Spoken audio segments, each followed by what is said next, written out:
नमस्कार, मैं हूं आपके साथ सोनिया चौहान। राम राम हरियाणा में आप सभी का स्वागत है।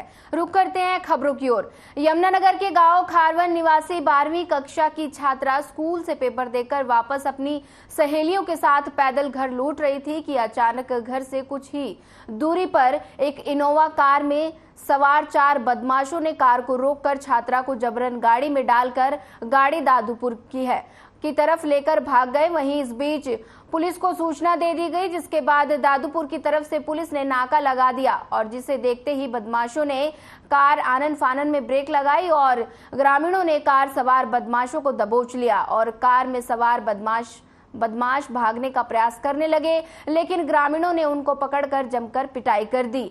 इस बीच पुलिस ने बदमाशों को ग्रामीणों से छुड़वाकर अपने कब्जे में ले लिया, लेकिन ग्रामीणों का गुस्सा इस कदर था कि उन्होंने बदमाशों की गाड़ी पर लाठी डंडे बरसा दिए और कार में जमकर तोड़फोड़ की।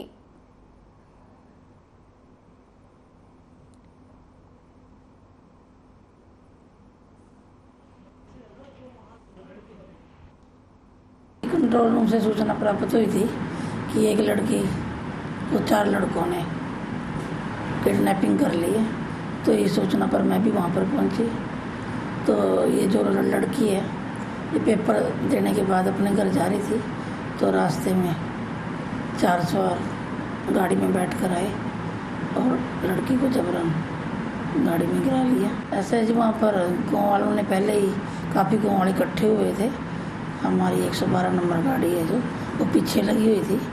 तो जब जैसे इन्होंने देखा उन्होंने रेस लगा ली और ये आगे खड़े हुए थे, तो इन्होंने गाड़ी को रोका और लड़की को स्कूल से बरामद किया।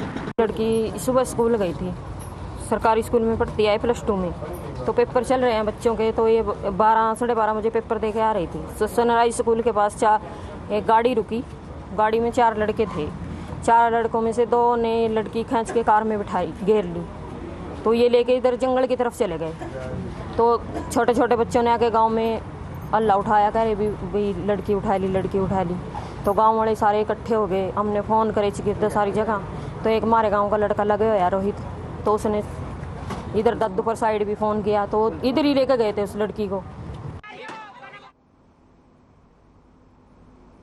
पानीपत में 3 महिलाओं के साथ सामूहिक दुष्कर्म की वारदात का एसपी ने खुलासा किया। वारदात में शामिल 3 आरोपियों को पुलिस ने गिरफ्तार किया। फिलहाल वारदात का मास्टरमाइंड अभी तक फरार है। वहीं सामूहिक दुष्कर्म के मामले में एसपी अजीत सिंह शेखावत ने कहा कि आरोपियों की दर्जनों लोगों की गैंग है, जो गैंग के सदस्य बदल बदल कर वारदातों को अंजाम देते थे। पुलिस ने जय भगवान, सोनू और नवीन तीनों आरोपियों को दीवाना रेलवे स्टेशन से गिरफ्तार करने में सफलता हासिल की है।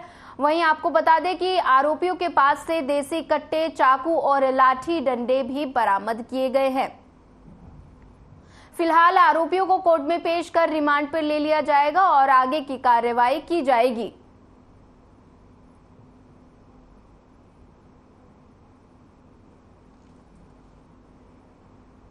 20 सितंबर की रात को एक बड़ी दुर्भाग्यपूर्ण घटना यहाँ पे मतलोडा थाने के अंदर आसनकला गांव है उसके डेरों में हुई थी।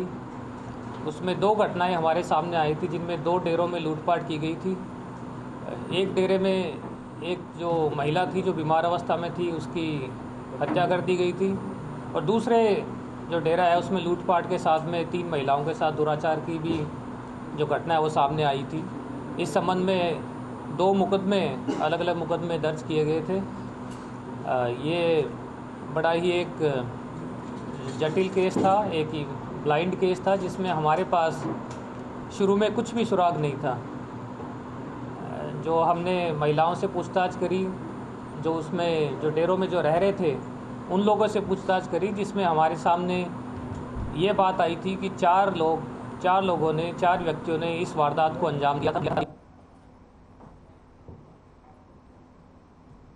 चंडीगढ़ में पूर्व मुख्यमंत्री और नेता प्रतिपक्ष भूपेंद्र सिंह हुड्डा ने धान और बाजरा किसानों की दुर्दशा के लिए बीजेपी और जेजेपी को जिम्मेदार ठहराया है। उनका कहना है कि किसानों को मुआवजे और एसएसपी के लिए माफ कीजिएगा, एमएसपी के लिए वंचित करना गठबंधन सरकार की अघोषित नीति है। इसलिए जानबूझकर सरकार द्वारा देरी से सरकारी खरीद शुरू की गई है ताकि किसानों को एमएसपी ना मिल सके। वहीं इतना ही नहीं, खरीद शुरू होते ही सरकारी पोर्टल और व्यवस्थाओं की पोल खुल गई। हमेशा की तरह पोर्टल के काम करना बंद कर गया है। वहीं किसानों के गेट के पास लेकर फार्म के ई फार्म निकालने की मुश्किल हो गई है। हरियाणा के किसान को एमएसपी नहीं मिलती है। जो ये मेरा ब्यौरा है और जो पोर्टल है, सारी मंडियां अटी पड़ी हैं। टेलीफोन आ रहा है मेरे पास, कहीं रखने की जगह नहीं, उठान हो नहीं रहा, एमएसपी मिल नहीं रही। तो ये बहुत परेशानी में है किसान हमारे। ये तो मैंने पहले दिन कहा था, इनका कोई गठबंधन कोई नीतियों पर आधार नहीं है, ये तो स्वार्थ पे आधारित है। एक कह रहा था 75 पार, एक कह रहा था यमुना पार, और स्वार्थ में दोनों बन गए यार। प्रदेश का जब तो हालत, जो प्रदेश प्रति व्यक्ति आए, प्रति व्यक्ति ने इसमें नंबर 1 था, कानून व्यवस्था में नंबर 1 था, नौकरी देने में नंबर 1 था। आज वो प्रदेश कहाँ है? बेरोजगारी में नंबर 1 है, महंगाई में नंबर 1 है, और सबसे ज़्यादा असुरक्षित प्रदेश जो है वो हरियाणा है। ये मैं नहीं कह रहा हूँ, ये प्रोग्रेसिव जो उसका इंडेक्स की हुआ है रिपोर्ट।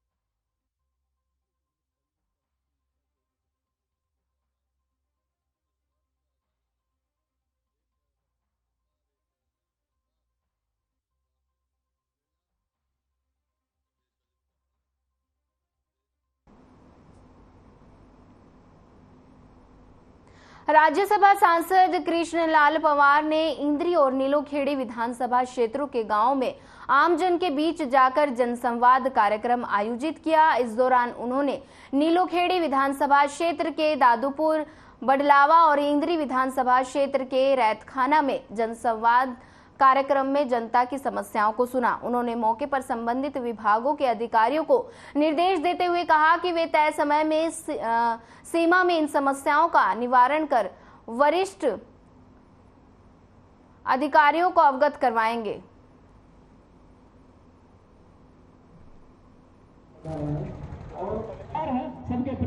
पूरे हरियाणा में माननीय मुख्यमंत्री जी ने जनसंवाद की शुरुआत की है, बहुत अच्छी शुरुआत की है। लेकिन मुख्यमंत्री पूरे हरियाणा में हर गांव में जाना असंभव है। उन्होंने मेंबर पार्लियामेंट और मिनिस्टरों की ड्यूटी लगाई है। इस प्रकार से हम सभी मेंबर पार्लियामेंट को 5-5 विधानसभा दिए हैं। एक दिन में 5 गाँव जम जाते हैं, जनसंवाद करते हैं। उसमें जो डिमांड होती है ऑलमोस्ट जो फाइनेंशियल, तो सरपंच है वो सारे गांव की उसको सब पता होता है, सारे लिखित में डिमांड देते हैं।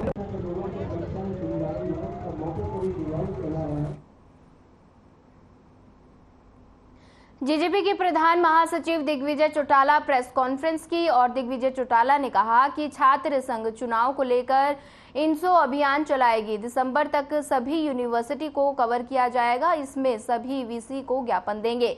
इसके अलावा 6 अक्टूबर को राज्यपाल की तरफ से कार्यकर्ताओं को पोस्ट कार्ड भेजे जाएंगे। दिग्विजय चौटाला ने कहा कि इसमें कांग्रेस और बीजेपी के विधायक भी समर्थन करेंगे। ये उम्मीद करते हैं कि दुष्यंत दोस्ती संकल्प नाम से एक कार्यक्रम चलाया गया है।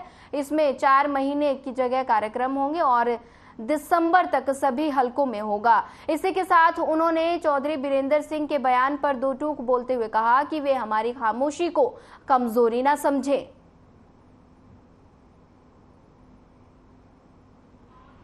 सभी छात्र संघ चुनाव सरकार का कमिटमेंट था, जैसा कि आप सब जानते हैं, और लंबे अरसे तक उसके लिए संघर्ष चला। अभी भी संघर्ष चल रहा है, संघर्षरत हैं, प्रयासरत हैं।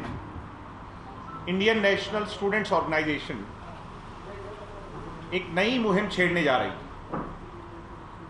जिसमें हम सभी यूनिवर्सिटीज़ का और कॉलेजेस का दौरा करेंगे और उस दौरे में सरकार को जन भावना, स्टूडेंट्स भावना, छात्र छात्राओं की भावना से अवगत कराएंगे।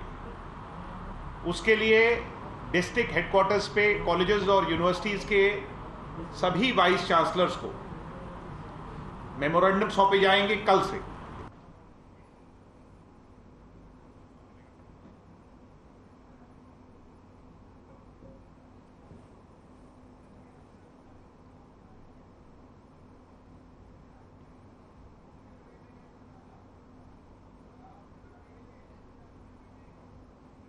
फिलहाल रुकते हैं एक छोटे से ब्रेक के लिए। ब्रेक के बाद फिर होगी मुलाकात।